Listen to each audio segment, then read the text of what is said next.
Welcome into the PHNX Sun Show live here from Vegas, the Circa Resort and Casino. We're actually in their sports book today, coming to you live, and this may be the worst place to do a show for somebody with so much ADHD as I have, because I swear there's like 40 screens showing anything and anything that you could want to watch in sports. Espo, we got Flex, we got Gerald, we got Saul. And a lot to talk about, gentlemen, as Summer League commenced yesterday. Suns play today, 8 p.m. game. You can catch that on ESPN2. We'll be there live. But the big news of Summer League so far, local product, DaRon Holmes, tore his Achilles last night for the Nuggets. It was just awful. It's just really terrible. I know a lot of Suns fans were hoping that the Suns would actually draft him, but you still root for the local kid. He's a good guy.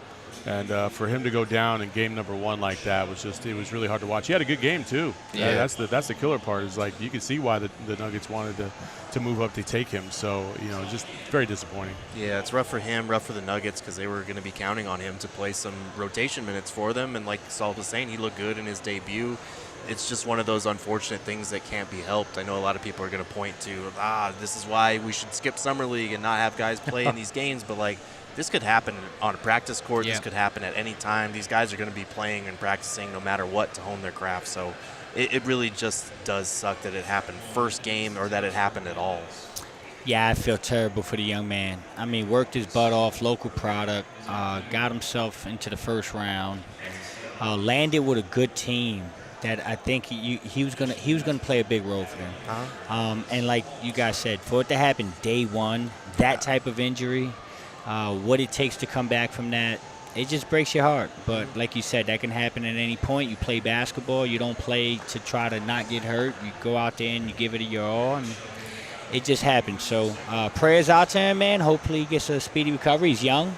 I'm optimistic he'll be all right. He'll eventually get back on the court. But, yeah, sucks for him on day one, man. I think what you said, the toughest part is he was set up quite well to have an opportunity there in Denver to really make an impact, and now he's going to have to wait at least a year to get back out there on the court. And it's the thing you hate most to see in Summer League as a young guy have that injury happen and put that dream on hold in a lot of ways. On a more happy note, I want to say hi to our friends in the chat, Enslow, Chantel, Andy, MCG Blue. Thank you all for being here today with us. And Chantel said she really needed this show today after confronting a rat in her storage room this morning. So we're glad to be here. We're glad we can be better than a rat in a storage room for you. Gerald, you were out there yesterday for day one of Summer League, and you got an opportunity to catch up with a friend of the program. I think we can call him friend of the program, even though he's from enemy territory, Adam Mares. And what did you guys talk about yesterday? Yeah, so I wanted to get his perspective because we have not one, not two, but three former Nuggets on the roster now. So he was able to give me a little bit of insight into some of these new Suns that we've added to the table, and this is what he had to say about Monte Morris. First of all, everybody's going to like him. Fans, teammates, he's going to be a very well-respected, well-liked teammate. He's a great passer, never turns it over. He'll compete with Tyus Jones for best assist-to-turnover ratio in the NBA, so you'll have that. And then he's a really good pick-and-roll player. He has a great mid-range pull-up. He has a great catch-and-shoot three, and he just knows how to read the court and pick-and-roll. So running a second unit, he's really as good as it gets. He's a little undersized. Defensively might be a little compromised in certain matchups, but on the whole, he's a really solid backup point guard. Yeah, and I mean, that's what we've heard about Monte from most places, that you can expect him not to turn over the ball. You can expect him to be a good teammate. I know that some people have pushed back on whether that was a good signing or not. But the more you hear about this guy, I think it's tough to think that it's anything but exactly what that Suns second unit needed, right, Flex? I love him. I love him for the Suns. I love the fit for him. Assist to turnover ratio, you nailed it. He's going to compete every year for the best in the league with a guy like Tyus. He's going to shoot 40% from three. And what I saw defensively was a guy that competes. You know, he's not who he used to be, but he competes. He's going to give you good effort. He showed some flashes of it last year with Minnesota. And so, yeah, you can't ask for better. Not on a vet min, man. Yeah. A vet minimum deal, you're not going to do much better than that. And he had talked to us earlier in the week when we got to talk to him over Zoom about, like, when he got to Minnesota, he knew they were the #1 defense in the league. So he was like, I'm not going to be the weak link. Yeah. And he really busted his ass there defensively. He was not able to be exploited despite being a little undersized. And he was saying, I'm going to bring that here with me to Phoenix, and I feel like I'm going to have my best defensive season yet. So hopefully that's something that does carry over For a him. team that was just so careless with the basketball last year, they needed somebody like this in the worst possible way. I mean, you go back and you look at every single game, it felt like the Suns had double-digit turnovers damn near by halftime. Yeah. You know what I mean? And so the thing I'm looking forward to seeing is can he have that kind of influence on everybody in terms of really caring about the basketball and not being so kind of haphazard about it. You know, because the turnovers last year, like we've said it a million times, if they just turn the ball over maybe less than 5 less times a game, you're talking about maybe another 8 to 10 wins. Yeah. You know what I mean? And then all of a sudden you go from a 6 seed to all the way up to 1, 2, or 3. And so it could change everything. So I'm hoping that's the kind of influence he's going to have on this. Just 2 assists would have put them in the top 10, right? Yeah, I think if they had two fewer less. turnovers a night, they would have been like a top 5 team in terms of taking care of the ball. You know, and I think it's contagious a little bit when you get a guy in there that values the ball that much. I think he made a comment. He said, "I can't let you take Mama's purse." Yeah. It's contagious, man. When you go in there and you got the guy that got that much focus, that rubs off on the rest of the team because I'm sure he does little things in the locker room. I don't know this to be fact, but I get the impression that when he has a zero turnover game, he'll let you know about it. Oh yeah, I hope so. You know what I'm saying? I hope he does. Yeah. I hope he does have those games where he has 0 assists and he looks over at KD like, "What's up?" You know what I mean? Or Book or whoever. Right? Like, Everybody. So I'm looking forward to that. It's not just Monte Morris that our friends in Denver know about. They're quite familiar with Mason Plumlee as well, and this is what Adam had to say about him. Well, he was with the Nuggets during the Monte Morris era, so those two have a chemistry together. And honestly, you know, in the 10 years Jokic has been on the Nuggets, the Monte Plumlee bench was the best bench that they had. So they had a great chemistry together. Plumlee's a little older now, so he's probably a little bit less athletic, but you know, he'll frustrate you when he misses shots around the basket like he does. He'll frustrate you with some dumb fouls here or there, but he plays hard. He's really smart. He knows what he's doing, and he's a great diver to the rim. So Monte Morris, Mason Plumlee pick and roll should be effective. Plays smart, plays hard, and is a good diver to the rim. It sounds like exactly what they could have used out of that backup center role last year. Yeah, it sounds like what they wanted out of, or were expecting out of Drew Eubanks last year. But look, yeah, there's going to be frustrating moments for him. He obviously does finish around the rim a lot better than like Nurk or Eubanks did last year. But I feel like that's just a common thing with backup bigs. You expect them to make everything around the rim. So when he misses, it might be frustrating. When he commits a dumb foul, that might be frustrating. But he is a guy that just kind of grabs his lunch pail and goes to work. And that's all that you need in the backup big minutes. And if he has chemistry with your backup point guard from their time together in Denver, that's great. Like I put together a clip of their lobs, like 2 whole minutes, and I barely even scratched the surface of all their assists to each other. And Monte quote tweeted it this morning. He was like, very soon. So he's clearly excited to go back to work with Plumlee. So that's going to be exciting to watch. I just want consistency, man. I think that's if there's one thing that the Suns did, I feel like they did correct a little bit, is they found guys that were largely consistent. You didn't take much of a risk in terms of like what are they going to provide. Like with Yuta last year, right? He had a good year. He's always been a good shooter, but you're like, okay, what else is he going to bring to the table? And will he be reliable enough to have bigger minutes? Right. And when he got that opportunity, he basically faded into oblivion, and we haven't seen him since, right? Right. So that's the type of players that I feel like they did get. with Miles and obviously with Monte. So yeah, they went for more proven commodities instead of guys that are like on upward trajectories. I feel like. Mason. Yeah. I knew I was going to fuck that up. And they do come with a little, like, not concern, but obviously both of them are coming off of kind of like injury-riddled seasons. So I did speak with Justin Rousseau, who's a Clippers expert, about, Clippers fans were kind of down on him for that reason. And so I asked what he saw out of Mason last year. I think Mason's season's a tale of two different seasons. He was a different player before he got his knee rolled up on by Julius Randle in New York, completely inadvertent, but changed the course of his season. I think he rushed back after that and wasn't really the same athletically. But if he's healthy, I do think that there's athleticism. I do think there's secondary playmaking he can give out of elbow sets and stuff like that. And he is a solid rebounder for his size. Not the rim protector he used to be, but he still competes on that end.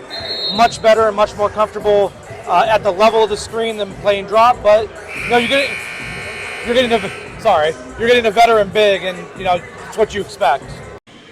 Look, you guys mentioned the approach to building this bench this year, and last year, if you just had consistency at all from that second unit, I think you're talking about a different complexion of that year. Now, I get it, the sweep in the playoffs, whatever, but I think that's a huge thing, and I think Mason's going to play a key role in that and may actually even at times have to play more minutes just based on if Nurk gets played off the court or if Nurk gets in that foul trouble, and I trust a Mason Plumlee more than I ever trusted a Drew Eubanks in those minutes. Yeah, I mean, again, I think the theme for the Suns this offseason with the guys they brought in, particularly Mason and Monte, is more about consistency, experience, maturity. And then last, I would say, attributes that travel, right? Like we talked about Yuta. He had a good year, but shooting is a weird thing. If that's the one thing you do, there's a saying in sports, defense travels, offense doesn't always all the time, right? You got these guys that have been doing it long enough, so they got a mature game. Their attributes and the things they're good at, they travel. Like, Mason's going to bring it every night. He's going to bring physicality. He can make out of that center position. He's a good teammate. He's going to put pressure on the rim. Same thing with Monte. He's going to take care of the ball. So that's what I think. I think they went out and they said, okay, no more shooting for the stars or hoping for potential. Let's get some consistency and some maturity in this locker room that's going to actually, in some ways put pressure on the big three and those other guys to do the same. Take those risks and those gambles in the draft. Yeah. I'm cool with that because you got player development, you got time, you need time, you got the G League now. You have plenty of opportunities to try and get somebody up to where you need them to be. But when you take it as a vet minimum and you need experience, you need some maturity, you need somebody that's going to be consistent, and you don't hit on that, that's just such a big miss, and it sets you back. And I think you saw that. Obviously, the Suns recognized that halfway through the year, like, man, we got to almost completely revamp this roster midway through the season. Yeah. And I think they kind of learned some valuable lessons because of that. So I think that with these guys, the consistency is going to be there. It'll inherently immediately make the Suns a little bit better. It's just how much of a better player can they be versus who they've been, and can they contribute at a high enough level to make this team really, really good and stand out. Yeah. Champs04 asked in the chat, do we feel confident that this bench is significantly better than last year's bench? I wouldn't say significantly better. I mean, I think they're better. I think they're better. I think they're better. I don't know about significantly, Yeah. but I do think just the fact that you have Monte to run offense so that the big three don't have to initiate everything and take care of the ball, and he can create his own shot too. Like we talked about the assist to turnover thing. He's a bucket from the mid-range on his own. Suns didn't have anybody off the bench that could create their own shot unless you count Eric Gordon in that mix, which I don't think we would. So I think that alone gives them more weapons offensively, and hopefully one or two of the rookies hit right away. Yeah. Like they've got 4 new guys that they added if you include Gillespie and Jalen Bridges. If just 2 of the 4 are good enough to be in an NBA rotation, you did great this summer. Yeah. So I think that's the answer, right? They got better, They didn't get significantly better because the verdict is still out on these 4 rookies. That's fair. Right. But if you can get 2 of them that contribute to the point where they're giving you rotational minutes throughout the year, then I think you got significantly better, because I'm going to imagine maybe Ryan Dunn is one of those guys, and you got a point of attack defender that could be your best defender on the team, and it can give KD a break. So that's significantly better for KD. And same thing with Monte. If he can take care of the ball and bring our turnovers number down and get us into a top 5 or top 10 in that category, then yeah, we're significantly better. And then you see what happens with Bridges, Gillespie, and Oso. All right. When Boo Booey is an all-star this year. G League, Valley Suns All-Star. I'm going to do this live. We don't have the sounder, but wee-oo, breaking news. Oh, yeah? Gerald says if we get to 100 likes, he's going to start tomorrow's show with a double shot. I will do that. So get to Live. live on the program. That's not really a punishment. That's more of a reward for him. I don't know. It depends on what. I mean, that is noon it's tomorrow. mutually beneficial. You know?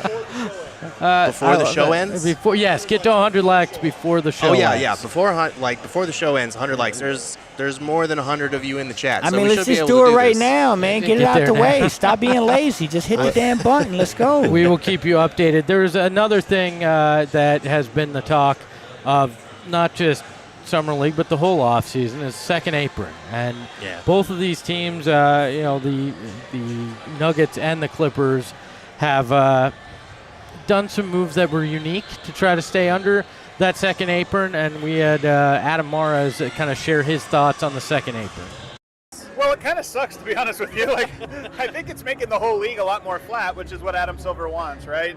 I think it is hard for the teams that, like Phoenix and like Denver, that committed to a plan before these changes. I think it's really hard to pivot out. Ultimately, I think it could be good for the league to have this balance, but I think that the 2-3 years early on in this, you're going to see teams, unfortunately, like the Clippers, like Denver, like Phoenix, that find themselves in these compromised positions. So I appreciated Adam answering my question, because I really wanted to start it off with, so what's it like to have a broke boy owner? Because we don't have that. Not our problem anymore. Not our problem. But no, I think it is interesting, because the Nuggets and the Clippers were the 2 significant teams this summer that actively got worse to try to avoid that second apron.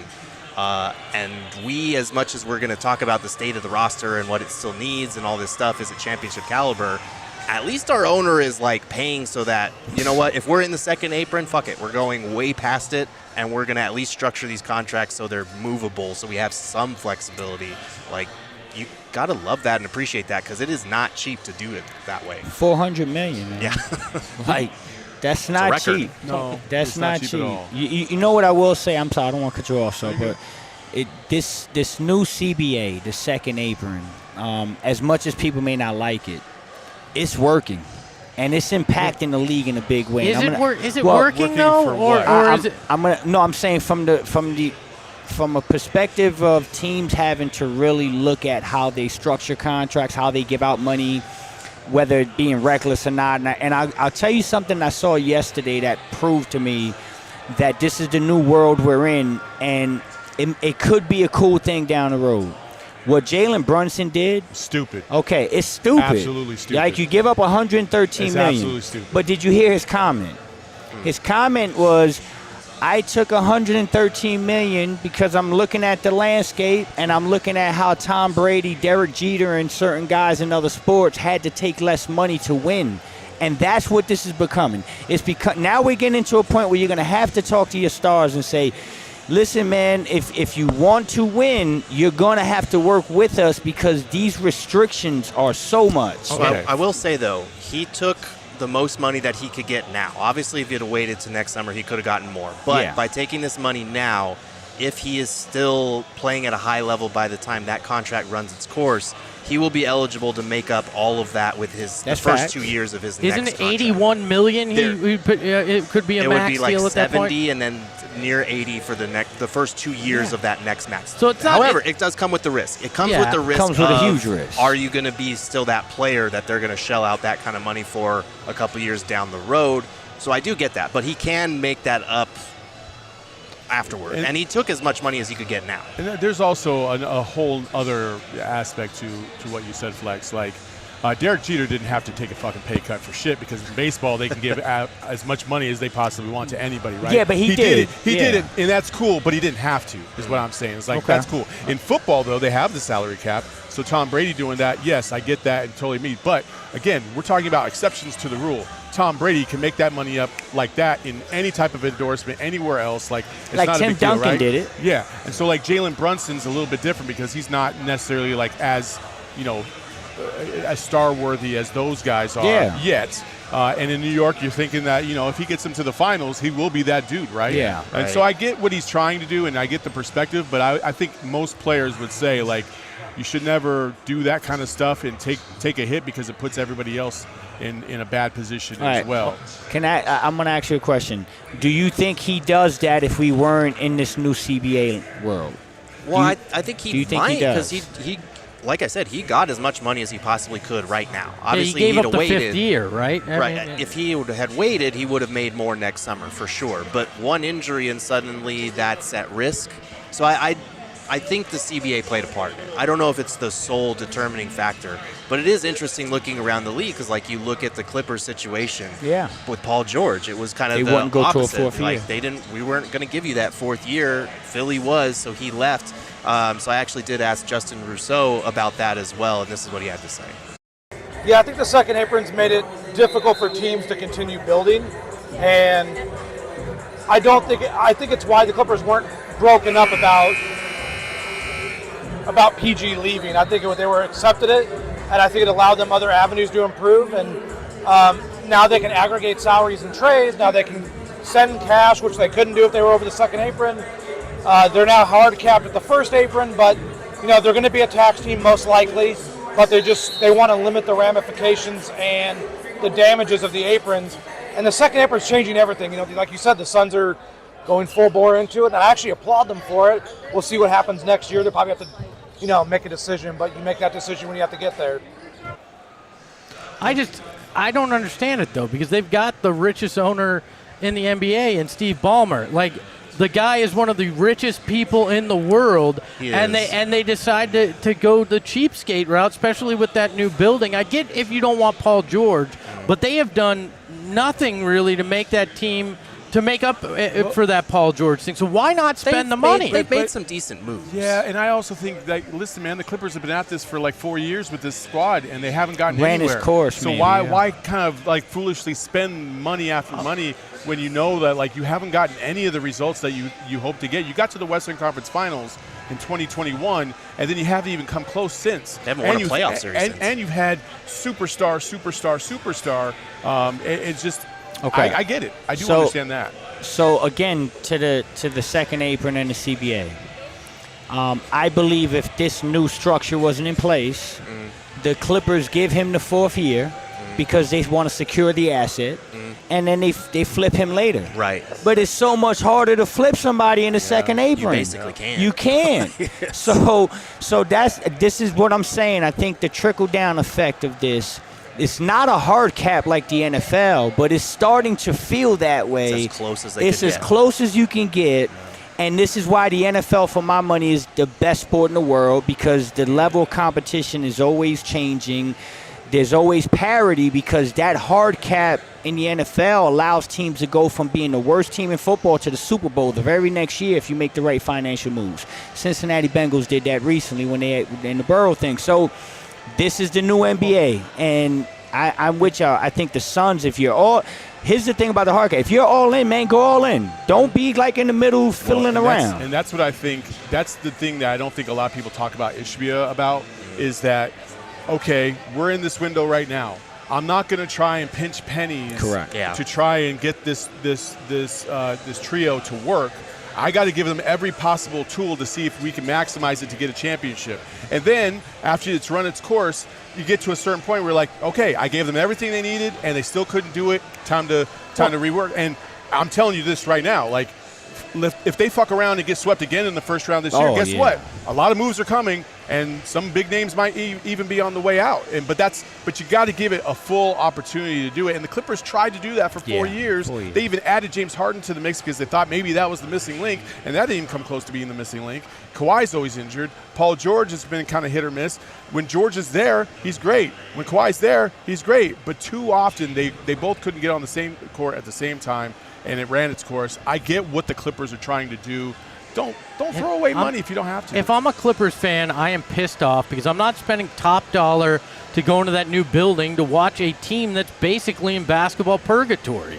I don't want a team that's fighting for the bottom of the last few spots in the Western Conference playoffs where you're trying to charge me up the nose because you spent $2 billion on a stadium with the most toilets in the NBA. But I do think if you're a Clippers fans were sick of Paul George by the end of the playoffs. I don't think they should have kept Paul George, but they have not made any other moves, and that's what surprised me. I feel like they've added some decent, like they're going to add Chris Dunn. He's a decent piece. Mm-hmm. They've added some decent role players. I feel like they're going kind of similar to the Warriors losing Klay Thompson. They're going the route of depth and just solid guys, not stars. You're not going to replace Paul George for sure. But they'll be competitive. I was thinking about that yesterday. Actually, it's just everybody is always talking about star power. Everybody's been bitching about the fact that the Suns, quote unquote, didn't really make a big move, right? Because they want the name, right? Yeah. But I'm sitting there looking at all the greatest teams of all time. They had some star power at the top, but their role players were just as important into making sure that they were elevated enough to get to a title, and they were playing their roles at high levels, and that's what you really need to do. So you can win a championship with 1 or 2 star players and a bunch of role players. You can do that. Are the Clippers going to do that? Probably not. Not with Kawhi and how inconsistent he is. He's the one superstar in the league that I would have been I'm not going all in on that guy because he's too fragile and he's too unpredictable. I don't know what I'm going to get. But when you're looking at the Suns, I feel like they kind of reevaluated their bench, and they targeted consistency. They targeted consistency at a high level. They needed more consistent players that weren't going to be so up and down game after game after game. Right. And then they got a coach that was going to try and get that out of them as well and not be so inconsistent from one game to the next. I've always preached, you got to play your own game. You got to play your own system. And you got to find the players that are going to be able to do it. You got to stop worrying about what other teams are doing. And again, last year, just like the year before, sometimes when Monty would tinker around, sometimes with matchups because he was matching up to the other teams a little too often. Last year, it was so inconsistent from game to game. We talked about Bull, 32 points, and the next game he barely even played, if he played at all. These are the things that they're trying to shore up, get some consistency across the board, and the type of player that you're in. You have to know what your DNA is all about. It feels like the Suns are figuring that out. We're going to take a break, but on the other side of the break, will the Phoenix Suns play here in Vegas next year? We'll talk about it in a second. But, the Clippers may be ordinary this year. You know who isn't? Who? Our friends at Bet365. There's never ordinary. Whatever the sport, whatever the moment, never ordinary at Bet365. They have the early payouts. I love these. We talked about them a little bit yesterday, but when it comes to, say, you bet on today's Summer League game. Yeah. Which I believe the Suns are at plus 300, right? Okay. For tonight's game. If you bet on them, they go up by 20 points at any point in that game, you automatically win that bet. Even if it's in a parlay, you win that leg of the parlay. It's that easy, and they have it for NFL, NHL, and Major League Baseball. It is spectacular. Right now, new customers can choose between 2 offers when they open a Bet365 account using the promo code PHNX365 to sign up. You can deposit $10. You can choose between a bet and get offer where you place a bet of 5 or more and you're going to get $150 in bonus bets. That's what I did. Or if you're rich, like the mustache behind the Mac, Shane Diefenbach, you get a first bet safety net where you can place a bet of up to $1,000, which I believe is what he put down on the Suns game tonight at plus 300. And if your qualifying bet loses, you receive that back in bonus bets. So you bet that $1,000, you lose, like Flex does on the regular. You get that $1,000 back in bonus bets. So download the Bet365 app. Use that promo code PHNX365. When you sign up, choose your offer and find out why it's never ordinary at Bet365. Remember, you must be 21 and over and physically located in Arizona. If you or someone you know has a gambling problem and wants to help, call 1-800-NEXT-STEP. Text NEXT STEP to 53342 or visit problemgambling.ez.gov. And Saul, heavy is the head that wears the crown. And as the general manager here at PHNX, you gotta make business decisions. You gotta hire people, and we turn to Indeed when we need to do that here because they have some of the best candidates when you post a job. It's basically the best place to find somebody that matches your needs. Right? We need a producer right now. You go out there, you say this is what we're looking for. They get you the top candidates and bring them in for you because they have 350 million global monthly visitors. 350 million people out there going, you know what? I don't really like this job I'm in anymore. I want to find a different one. I won't lie. That's what I was doing during the first segment. That's why I looked a little distracted. Wow.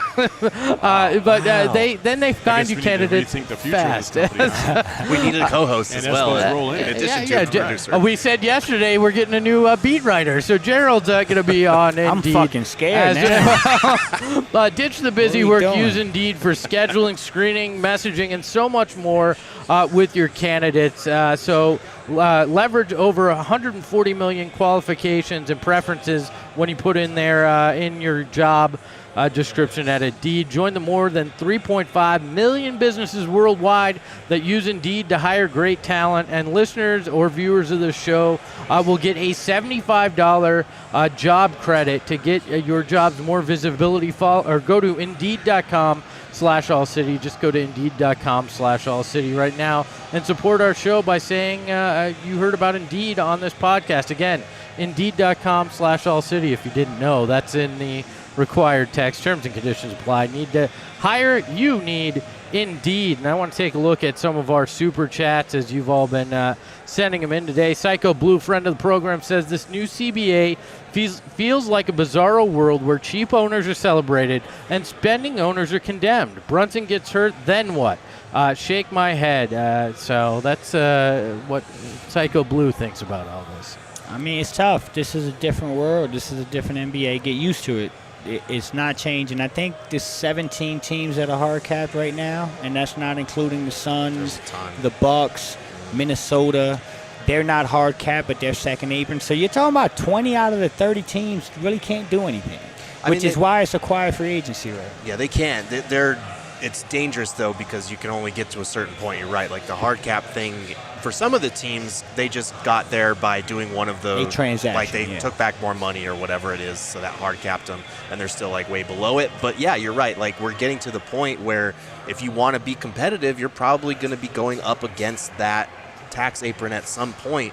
And that's going to make it really hard to make trades. I think we're in store for, like we've seen it this offseason with free agency. It's been very slow. It's been a steady, like, drip, but it hasn't, we haven't had that full waterfall of, like, deal. And I think it's going to be the same thing at the trade deadline. I think it's going to be kind of a boring trade deadline because teams are going to be hamstrung in terms of what they can do.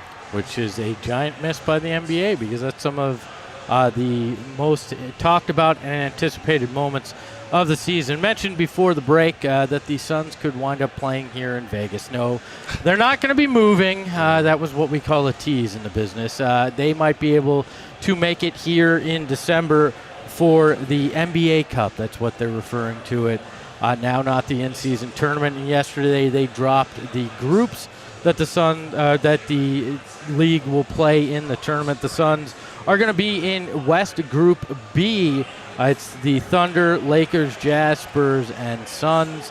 A tough draw, not the toughest draw of the tournament for sure. But what do you think about the group that they drew? And more importantly, do you care in year two about this? I give no shits about this. Yeah, I don't. Oh, come on, guys. The novelty was in year one. And we looked at it and we're like, okay, it gives them something different to play for. But at the end of the day, it didn't really matter at all.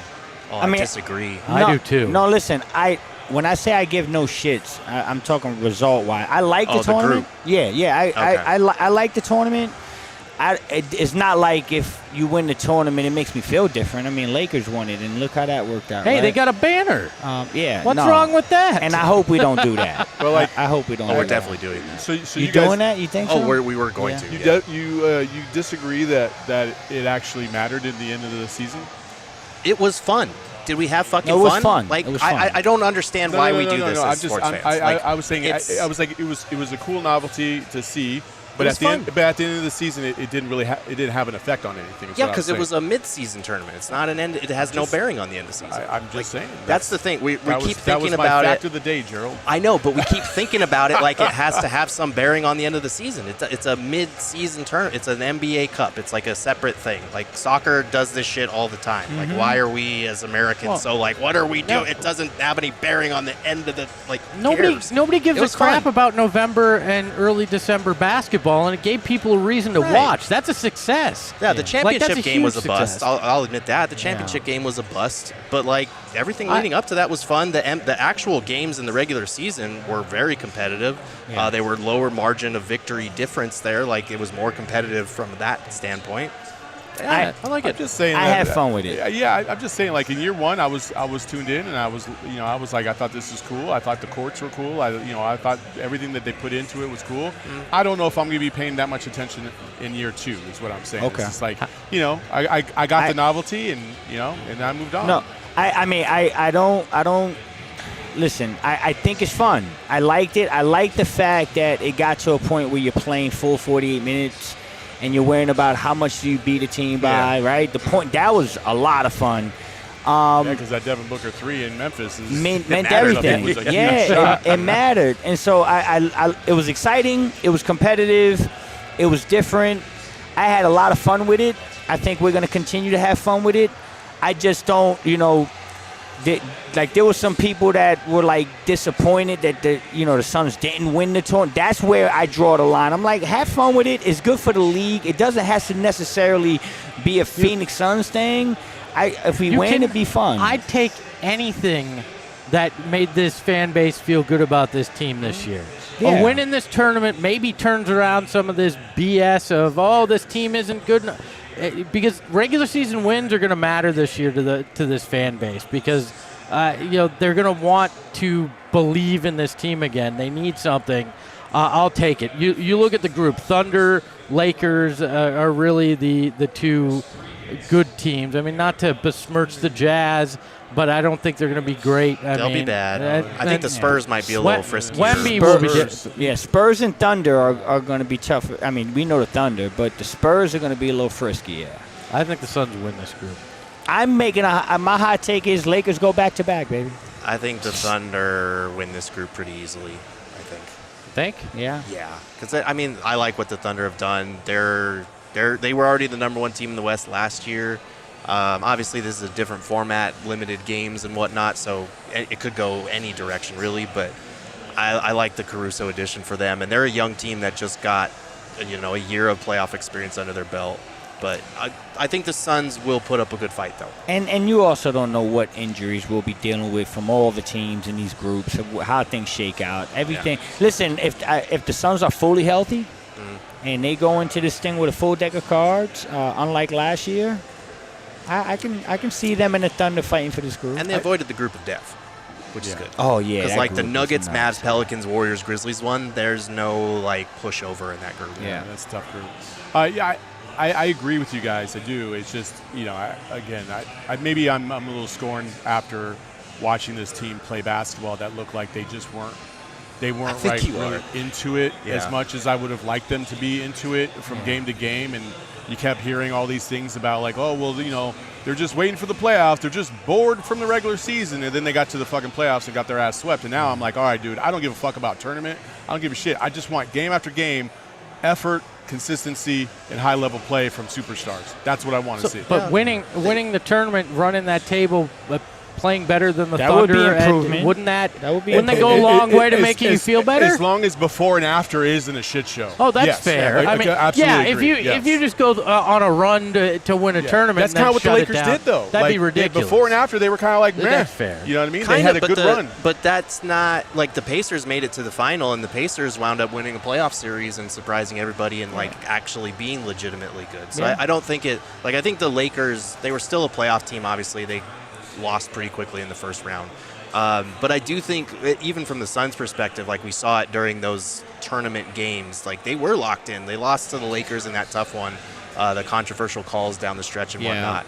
But I do think as a fan base, we're just kind of scarred from a season. And, like, there were more good moments last season than just, you know, the Kevin Durant game winner. Like, there was a Devin Booker game winner at Madison Square Garden. There were a couple of comebacks. There was the Kings comeback. Like, there were good moments, but I feel like the negative just outshone everything else. Well, and this is a different team, guys. Again, I think what you're trying to say is like we had a beautiful bowl of ice cream to start the season, and then somebody took a dump all over the top of it. They did. At the end. I would just say there was melted, good parts but underneath they didn't for sure. dump all but over at the our end, ice cream. all I got was a bowl of shit. No, that's not No, what listen, happened. Thanks for I that think visual. I think you're jaded. I I think- think that's what it is. Yeah, this team is different. Like that team that ended the year in the playoffs versus Minnesota, I flushed that a long time ago. That's not the team we're going to see this year. You flushed the ice cream. I did. The shit bowl of ice cream. Just that Flushed top it. layer so you can have that ice cream. I flushed it. We got a new coach. We got some new pieces. Experience is the best teacher. This big three has some experience now. I think this is an entirely different team, and I think I don't want to go into the gotta world prove where I it, got though. I don't want to go into the PTSD world of just like, okay, that's who they are. Nah, I'm done. I'm flushed not it. saying that that's who they are. I'm cautiously optimistic about this squad, but again, I didn't really care about who they added to the mix. I really didn't care because I didn't think that they were going to add some big time name outside of LeBron for a little short window, right? It's all going to be about Bud and the big three. What are they going to do? How are they going to rectify this? How are they going to fix this situation? How are they going to elevate everybody else? And how are they going to be more consistent than they were last year? Because last year was 49 wins sounds like it shouldn't be a disappointment, but it was because our expectations weren't to get bounced in the first round. They were to at least make a decent run, second, third round. And What are we your didn't come close. expectations next year? I don't have any expectations. That's good. I don't have any expectations. This is why I think this team's going to be very good But I next will year. say this. Because I think the expectations drop My significantly. expectation is what I just said. I want to see consistency. I want to see high-level play. And whatever goes from there, I'll live with. I'll be fine. But if they're just out there turning the ball over 25 times a game that's not it. and not looking like they have any cohesion and chemistry's all jacked up, and then I got to hear, oh, well, they've only played 50 games together. They've only played 60 games together. Fuck that. Win a game. But I'm sorry, there are expectations. When you spend almost $500 million on your roster, there are the expectation is you win a title. I'm if not. you do not win a I don't title have- this year, you have wasted 2 years of Devin Booker's prime. You haven't wasted it. Yes, No, you didn't have. waste You it. tried. You went all in. Like, Yeah, how's that I a don't win? think we tried. Win or you failed. You don't see tried. Why? No, okay. Great. Give me some can't- orange slices you and a can't- participation you can't trophy. look at- you Enough can't- of this bullshit of they tried. No, but you Either can't- you win or you don't. Okay, Yoda, fucking relax. Why are we doing this as sports fans if we can't enjoy any of it? Like, if it's championship Right. or I'm with fuck everything that. else, That's- why are we doing But this? that's what I'm saying. Why are we sitting here talking Yeah. about But that's the what game? I'm saying. It's like I want to enjoy the game. I want to watch I the game agree. and not That's be fair. like, what the fuck are they doing Okay, again? look, You know what I mean? I'm not saying you can't enjoy the season. I'm just saying at the end of it, if it doesn't wind up in a title, that's a disappointment with how much you've spent Yeah, but here it's and not what a you put failure. together. You It's didn't listen to failure by the Giannis. definition. Come on, man. Do we need to pull up the Giannis clip? failure There's no by- failure in sports. It's failure by definition, yes, but it doesn't mean that it was a mistake. That's my thing. Yeah. If you are going all in and you're pushing your chips to the table, we said No. this 2 years ago when they traded for KD and then when they followed up with Beal. We were so sick of the young team that they had because we felt like we hit our ceiling. We didn't want to just be complacent. We would have looked at the next 2 years with an aging Chris Paul and a DeAndre Ayton who hadn't figured it out and been like, well, we've just wasted 2 years of Devin Booker's prime. At least they push all the chips to the table, and it's like, fuck it. If we go big, we go big or we go home. If we lose, then we retool. We do something different in 2026, but at least they're fucking going Okay, for but it. I think the thought process cannot be a failure. The action to put them in this position and spend the money cannot be a failure, but the result can be. Yeah. Like, I will never besmirch Matt Ishbia for spending the money and going all in and trying to win, but that doesn't mean if the product on the court doesn't live up to it that part can't be disappointing. And you can enjoy the ride and be pissed off at the destination. But what in you're the saying end. now is different than saying you wasted 2 years of Booker's prime. That's different. Okay, but the reality is, at the end of it, if you don't win, he's 2 years older, and then you're looking at in 2026 another retool or rebuild Right, where but he is now it's the third iteration I of trying get that, to get but him there. I get that, dog. But we got to stay where we're at. Like I'm a little frustrated with the constant looking at the next move and the next move. Listen, I think they went all in. They have a team that they think can compete. I'm looking at this team very much like the 21 team. When we made the Chris Paul deal and we made these adjustments, no one had expectations of the Suns winning a championship. Shit, I remember doing a show with you two right here, and we were talking barely make the playoffs that year. Oh. So this is what I'm saying. Yeah, but that team's so different. No. This team has Devin Booker, Kevin Durant, Bradley Beal, a $400 million. That was a surprise team. You added Chris Paul to Devin Booker and a group of young guys. Yeah, but and they did surprise. Yeah, but this team ain't gonna surprise. I feel like it is. I think because it so could. many people Everybody's are so down on them, right? Everybody's So nobody is putting them in a contender class right now. That's what I'm saying. But like they are gonna surprise. The narrative will be, oh, they finally did what everybody thought they would do. It's not going to be. See, but oh that's my God, I fucking. can't That believe drives you. me crazy. But again, who gives a shit about what other people think about that in that reality? Like sports. No, yeah, but that we have no job without the narrative. But we saw what we saw in last year. Like these three didn't win a championship. They didn't play at a high level in the playoffs, and they got bounced. So if they come back this year and fix those problems, I don't think people are going to be like, well, that's what they were supposed to do. No, because we just saw what they did and what they were capable of not doing last year. They will not be viewed like the 2021 No, Suns. They're not going to be 21. But that was like a Cinderella team. That was a surprise. That was a surprise right, but you team. don't have to but be that a doesn't mean the surprise. expectations. No. That doesn't But mean that what the I'm- expectations that are set on this team got to prevent you from being pleasantly surprised well, this season. that's what I'm saying. I think that's going to be the case. And also, real quick, guys, the other thing I would say is like, organizationally, just like us launching this company, right? Over the course of the last 3 years, we've learned a lot of different things about what to do and what not to do in terms of how to get the very best product out there, right? I think this organization, and with Matt Ishbia and Bartelstein and everybody, they're kind of doing the same thing. They're like, okay, this is how we thought we wanted to attack this. And then as you go along, you start to realize, like, oh, we should not have done that. Let's not do that in the future. And my point is I think organizationally, we have a championship. In my eyes, we have a championship level commitment from the organization to try and do everything they can to win. And at some point, even if it's without Devin Booker down the road, 10 years down the road or whatever, I think organizationally they'll find their consistency enough to be at a high level year in, year out. And that's the whole goal. It's like you want to be a championship level organization year in, year out, not just these little flashes. They try to get the flash to get everything going right now. Right. And I get it with KD and everything like that. As this goes along, I think those things are going to start to weed themselves out, and they're going to find a little bit more balance across the board, but that floor will go higher, and that's what you want as a fan. If the Suns win 55 games, are a team that we're looking at and saying this team can beat anyone in a playoff series and get to the Western Conference Finals, I can't view that as a failure. I'm not doing that this year. I am not saying championship or bust this year. I'm saying the narrative around the world is this team is ass, this team got swept, this team is terrible. Stick with that narrative and let these guys play ball, but don't change the now when the Suns come out 20-10 and they got one of the best records in basketball, don't immediately run to, okay, they better win a championship. No, you weren't saying that coming in. No one has the Phoenix Suns as a championship contender right now. I do. I think they win, like I said the other day, 55 to 60 games. I think bare minimum they make the Western Conference Finals. That's how much I believe in the changes that were made, Bud coming in and making a giant impact, and that's why I still have my standard set there at championship or bust, because to your point, I think they did learn from last year when they made the changes. Our point is not that it shouldn't be championship or bust. Like with this payroll, with the talent that you have with the big three, obviously it's championship or bust. But my thing is pushing back on the idea that if they fail, it was a waste of time. It was the wrong decision.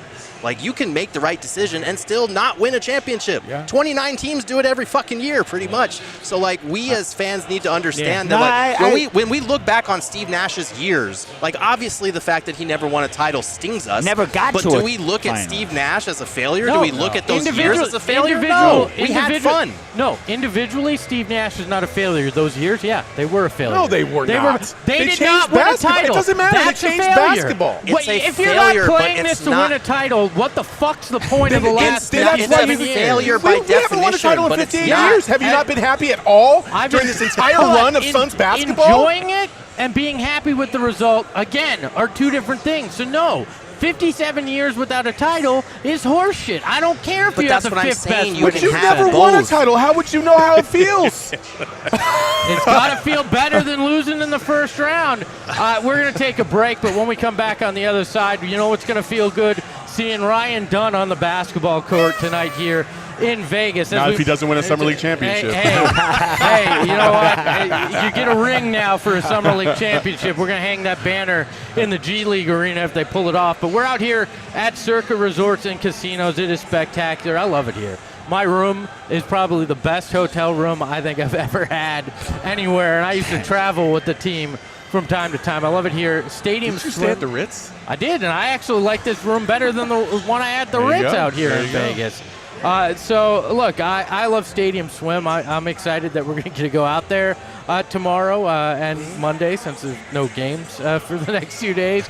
Enjoy a little time there. The unbelievable place to watch a game. You guys were telling me there's a swim-up casino now. I might have to try my hand. Are you actually going at to get in that. the pool this time? Yeah, maybe. You're full of shit. I don't know. Nobody wants to see this with a shirt off. This guy is always solo in the. Actually, Gerald comes into the pool. I every went now in and the then, pool. too. I It's went always- in. I You told put you your feet yesterday in. I'm So going. What are you bro. talking You know about? what? Nobody wants to see this. I don't want to ruin the Stadium Swim experience for anybody you've here. seen some of the people out there. I'd much rather stay nicely dressed like this and hit the casino floor here with their, it's a 7,000 square foot casino floor, 1,300 slot machines, almost 50 table games. I love it here, and you will too. So come on out here, experience Stadium Swim, and watch your favorite team at Circa Resort and Casinos. And if you need a little scratch before you make the trip up here to Vegas, because you know what? You're bound to lose some money. That's just the way a Vegas trip goes, whether you're spending it on great food or at the casino. And our friends over at Desert Financial Credit Union Are get not you here $200 to fund your gambling habits, well, just so we all know. Hey, if you want the $200 to go do that, that's your prerogative. They're not going to tell you what to do with it. But if you have bigger dreams, right? If you want to start a business, you want to invest, and you don't think that playing craps is considered an investment. Some of us do.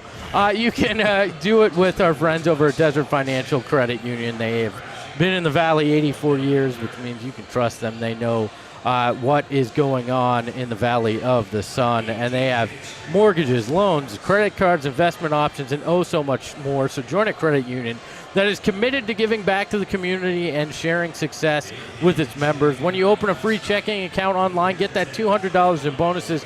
Get started by visiting desertfinancial.com/200. Gentlemen, I talked about it, 8 p.m. tonight. The Summer Suns finally take the court. We're going to head out to the Thomas and Mack Center here in a few to catch the games, but I want to know what are you hoping to see tonight? What do you need to see in a game one of Summer League? I'm actually excited. Ryan Dunn.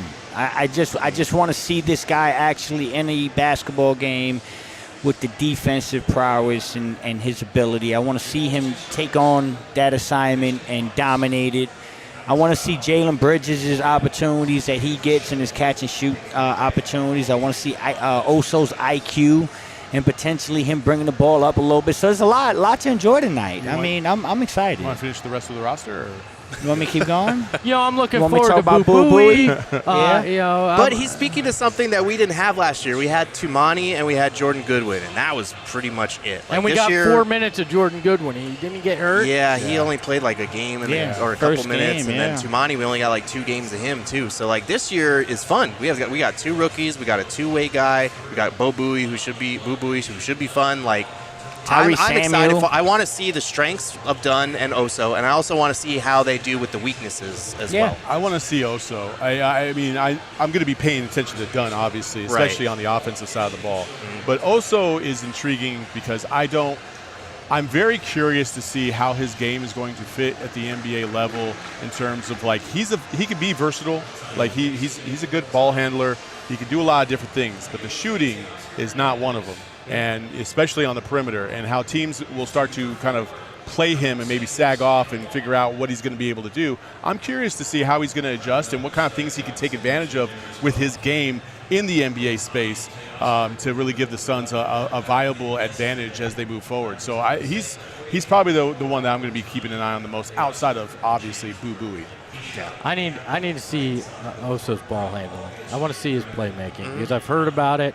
I've seen some of it on tape from Marquette. I'm looking forward to that. And obviously, how does Ryan Dunn shoot? Like, how many times is he shooting threes, and what does it look like? I mean, that's a big part of this summer league is you need to see a little something where you go, okay, maybe this guy can shoot. The crazy thing is about Ryan Dunn is, like, and everybody pointed it out during the process, is like his form is good. Beautiful. Like, he's got great form. Like, it's just the consistency. That's what Tony Bennett said when we talked to him. I am begging people, no matter what happens today, if he shoots 3 for 3, if he shoots 0 for 0, if he shoots 0 for 10, please do not overreact to whatever happens today, because I know that's going to be the biggest thing. No matter what he shoots, people are going to lose their shit one way or another. What do you think will be the biggest overreaction tonight? That. No matter how he shoots. You think it'll be that? It's going to be that.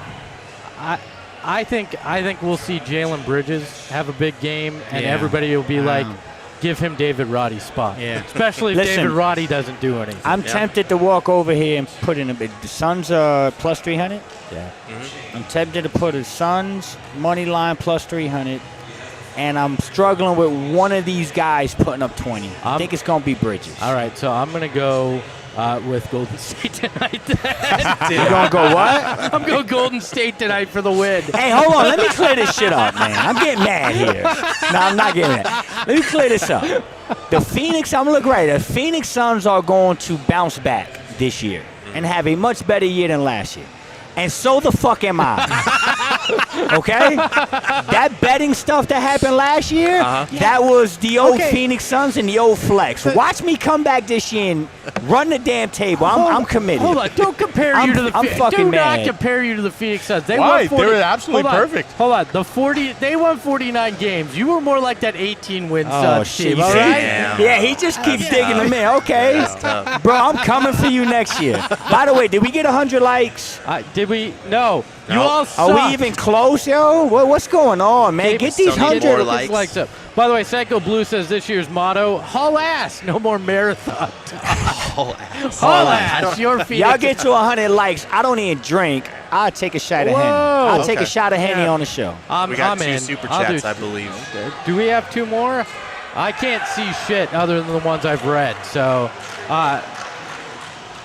okay, you're gonna put them on the screen. When I get them up here on the screen, we'll read them, and then we're gonna get out of here after this. Here we go. Kev says, when you look at Oso's game, do you see a healthy, confident Ben Simmons? No. I mean, don't even give me that thought. I think Ben Simmons was really athletic at that position. I think Oso's a good rim runner, lob guy, but the playmaking's different. It's just a different level. He's like a different athlete. He's like a bigger Boris Diaw. Yeah, I can see that. Yeah. I can see that. I actually like that one. He's a skinnier Jokic. Just kidding. And then Psycho Blue with another one. We will overreact to everything in one direction or another. We will especially overreact if any of these guys have bad shooting days or get looked off by their teammates. No shot, no dog, etc. We got the 100. We got the 100. So I'm taking a shot of Henny tomorrow on the show. Starting it with a double shot. You know what? I'll join in since we don't have any game tomorrow, and I can. There you go. We don't gotta fight this guy over here to join in. All right, listen. I see. I'm gonna let you guys talk and talk. I just don't think you realize what the plan is for tonight, and I just feel like maybe tomorrow you're not really gonna feel like you want to take a shot at that point. That's why this commitment from me was so important. I don't think these guys realize. I think Gerald's gonna be still drunk tomorrow when we start the show, so we'll just go along. Hey, we're gonna get out of here because we could get over to the arena. You can follow Saul at Saul_Bookman. You can follow Gerald at Gerald Bourget. You can follow Flex at Flex from Jersey. You can follow the Suns at the show at PHNX_Suns. You can follow me at Espo and Saul. I'm gonna let you take it away today. Oh yeah. So actually, before we go, my dad he has his 80th birthday today. And so he's deaf, and so we all wanted to say, ready? Happy birthday to you, Dad. Love you. Thanks for joining us. Ahoy, hoy. We all silly like the mayor.